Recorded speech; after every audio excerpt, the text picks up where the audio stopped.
let's talk about the second major feature, which is particle analysis, or called also particle tracking or discrete phase model. It helps you to track the motion of individual particles. So these particles can be either solid particles or they can be liquid droplets at the same time. So the trajectory of these particles are computed with a very big number of steps in the flow domain.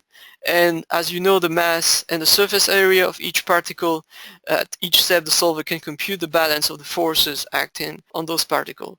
So it integrates all that over the flow domain, and the overall trajectory can be determined.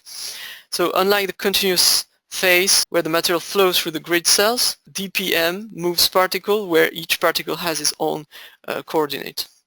I prepared a very small demonstration for you. So now I'm in midas NFX. I hope you see the screen.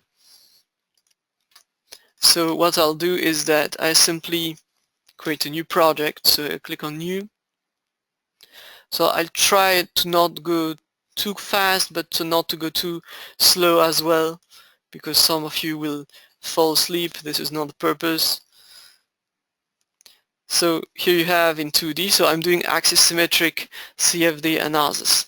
So I'll simply draw a very simple model, but very classic, which is the inertial impactor model. So the model looks like that.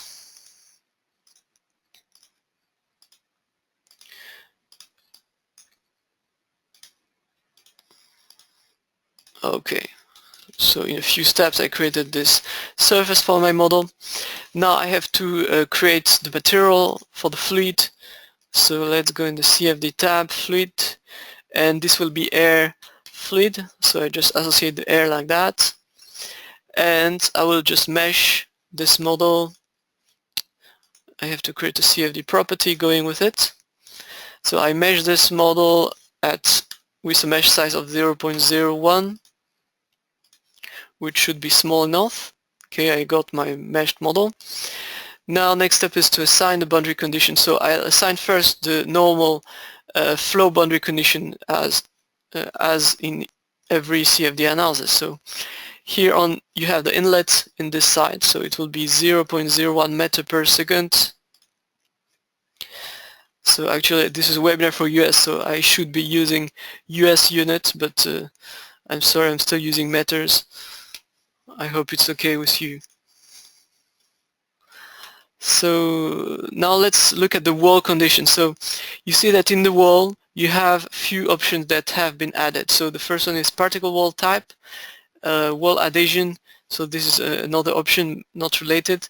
So I first select those walls here and associate a non-slip wall with a specular type of particle wall. So like that. In this wall, in this area, it's a symmetric area because it's axis-symmetric model. So in the wall type, I choose none, and this would be specular particle wall type. So specular means that the particle can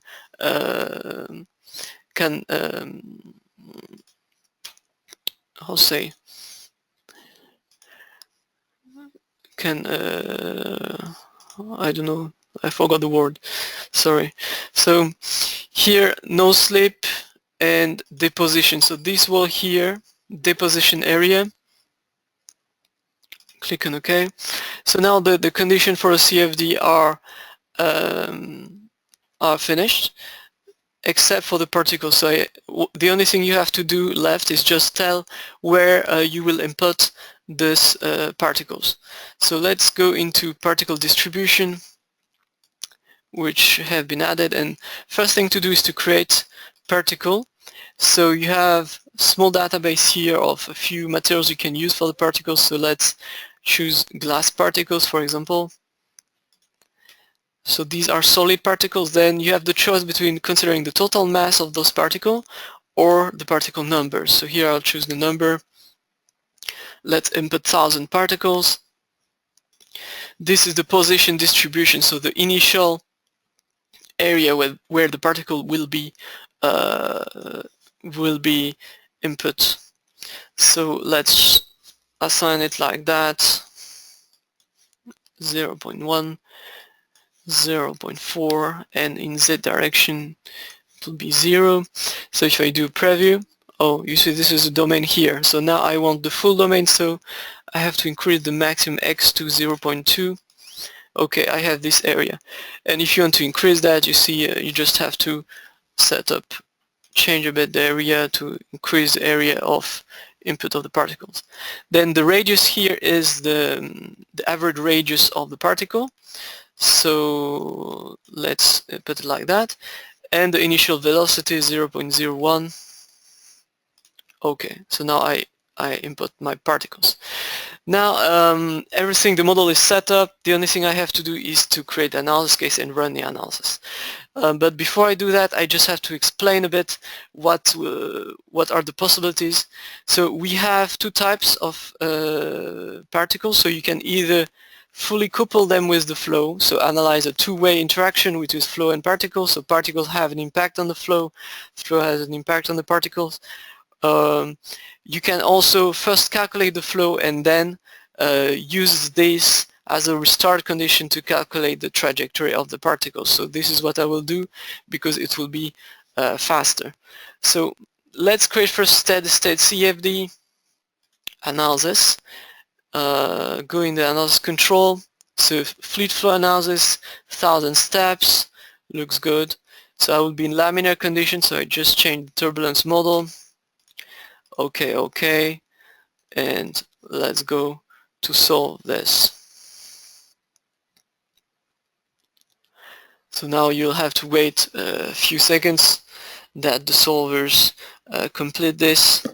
So it's 2D analysis, so it will be relatively fast. So as you see, solver is converging very fast. So in the meantime, if you want to check these results during the analysis, what you can do is go here and click on reload the result file. So this is a new option that we added, very convenient, that you can directly click here and see what the flow looks like while the solver is still running. So you don't have to wait till the end. But as you see, it's almost over, you know, it's very fast. It took 50 seconds. So now I got my result. So this is the final velocity, steady state, and the final pressure. Now that I got that, I don't have the particles yet because I didn't input the particles. So what I will do is simply copy this case, edit, and in analysis control, what I'll do is that I will restart from the condition of the previous model. So this is this one. So this is the previous, the analysis I just computed. I just select the file. I will choose 0 as the number of steps, so it will not compute again the flow, only the particle. And in the advanced module I have to activate particle. So you see here you have two ways, one-way interaction, two-way interaction. So two-way is not activated because it's only for transient CFD. Here I'm in steady-state CFD. Now field definition, here I have to input the initial distribution of the particles that I just created before. In the module data I have just at the bottom particle analysis. So here you can define the number of steps that will be used to compute the particles. There's an auto increment, or you can input your own increment if you want. There's different models for the external forces model applied to the particles. Click on OK. And let's compute. This will be very fast, much faster than flow analysis. So I'm doing that because actually it's much faster to compute first the flow and then the particle, and it's much more convenient also because you can change, let's say, the diameter of the particles, you can change the input area, and then you just have to compute again the particles but not compute the flow every time. So it's much more convenient.